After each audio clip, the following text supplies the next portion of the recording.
You're watching how to get face mask on Snapchat Bitmoji.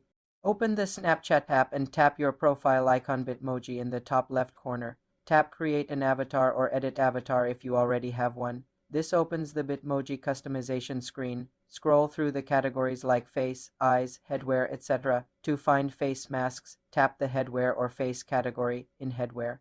Scroll down.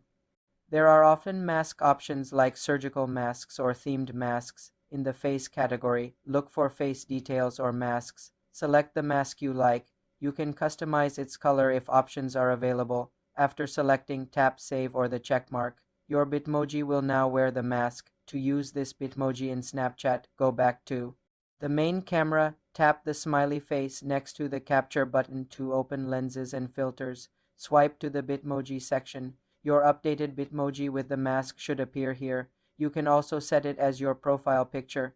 If you don't see mask options, they may be seasonal or limited time. Check the Bitmoji style shop within the Bitmoji app for new items. Sometimes masks are unlocked by scanning specific snap codes or through partnerships. Ensure your Bitmoji app is linked to Snapchat and both apps are updated to the latest version for all available accessories. For more simple computer tutorials, subscribe to the channel.